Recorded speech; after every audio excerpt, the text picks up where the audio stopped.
And my guess is that most of you thought that, well, this is probably really about what's going on, because when I read it, I certainly think so. Perpetual revolt is the understanding that Heraclitus is an ancient Greek philosopher, and he talked about the basic element of life was fire. Scientifically, philosophically, fire is change. It's always changing. It's always moving. Who believes in a utopia? Who believes in a heaven on earth? Perpetual revolt is an understanding. It's a life stance that I've become to move toward, based on some philosophers that have had a lot of influence on me. But it's an understanding that change is the only thing we are guaranteed. This is what Heraclitus taught us. That's all that we are guaranteed. You think that we'll be better off with a Democrat in office? That may be true. But I can guarantee you, one day, there'll be another Bush. There will always be something on the horizon. The people, the armies of hatred and intolerance and irrationality and superstition are always beating down our door. They will never leave us alone. If you want victory, give up now. We're not after victory. We're after a good night's rest. We're after the right to say that we have done the best we could. And there's something about it. There's something about it that sends chills down your spine when you're with half a thousand people in little old Melbourne, Florida. Oh, it's conservative. Oh, just give it a rest. Oh, don't worry about it. Well, all I know is that a fellow by the name of Dr. Bob Bowman, without the support of a party, gave Weldon the run of his life with no money.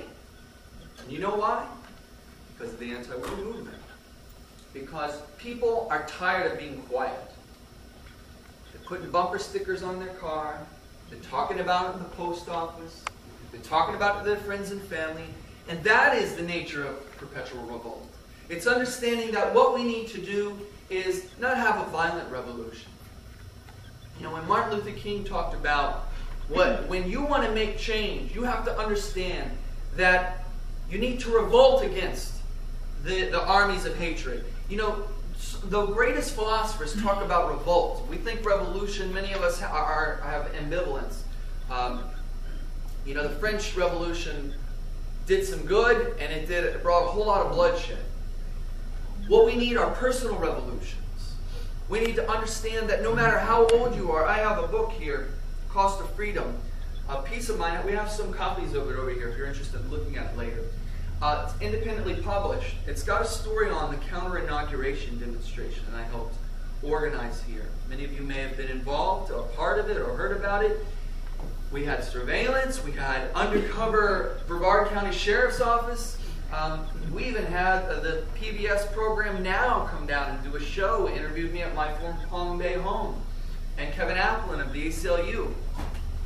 And in this, there's a story, all kinds of stories of people all across this country who are dissenting, who are revolting, who refuse to be quiet, who aren't sitting around going, well, all we're going to do is get our heads cut off. Because Martin Luther King said, the only reason we have any forward progress is because in every period of human history, there were those people who don't mind getting their necks cut off, who don't mind getting kicked about, because they understand that only through perpetual resistance of people like us does anything happen. Do we even move one step closer to peace? Have we ended the war? No. But I think we're beginning to create a culture of peace. We're beginning to create an environment that may make it more difficult for the next president to conduct war. I find it disturbing as a person who's excited about the race, the presidential election. I find it disturbing that Hillary Clinton talks about the retreat from democracy in Latin America.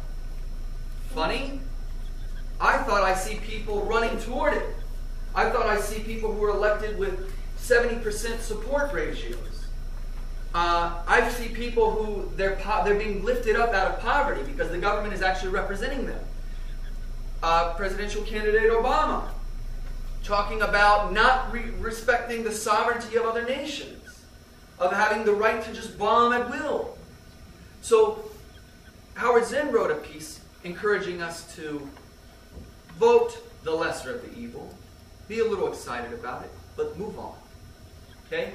Your work is not to simply get excited about a presidential campaign. And by the way, I'm guilty of this. I read his piece and I said, you know what? He's right. Because what happens when somebody gets in the White House? You know, Hillary Clinton was wrong when she dismissed Martin Luther King and said that the civil rights movement is mainly about presidents. That's not true.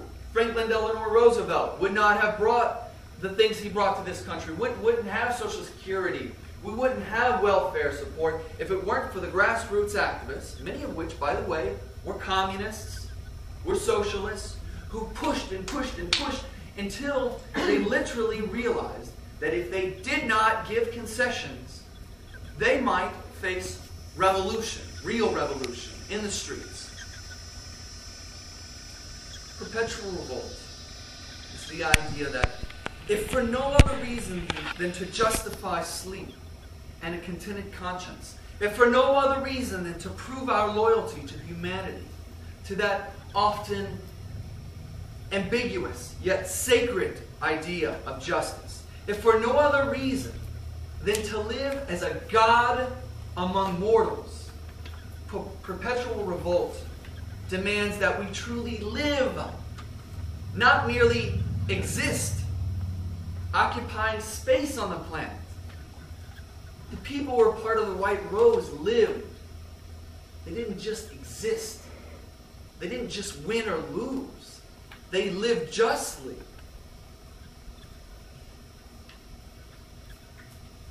Perpetual revolt realizes that what we do, not merely what we think or say, is what gives life true beauty and meaning. Many of you may know Immanuel Kant. And we're studying the idea of revolution and the violence and people who don't want to use violence. People who are afraid that that's the only way to create change. Immanuel Kant said, what we need is an enlightened citizenry. And we know that Thomas Jefferson took this on. Now let's think about it, folks. We have a lot of apathy. But I'm in an educational institution. I'm among academics who are as enlightened as you can get. And I'm afraid at how quiet they are, at how little they do, at how little they actually revolt against systems which oppress and murder 80 to 88,000 people. I'm afraid that enlightenment isn't enough. According to the German political philosopher Hannah Arendt, when we do not make our principles manifest via action, they do not exist. Arendt argues that in the world of actuality, of material reality, what is comfortably sleeping in our hearts and minds means nothing if not expressed physically to the best of our abilities. The manifestation of our principles, however, brings our ideals, our principles into existence and gives even an idealist the opportunity to participate in creating new truths. She wrote, freedom, or its opposite, appears in the world whenever such principles are actualized. The appearance of freedom, like manifestations of principles, coincides with the performing act, with the doing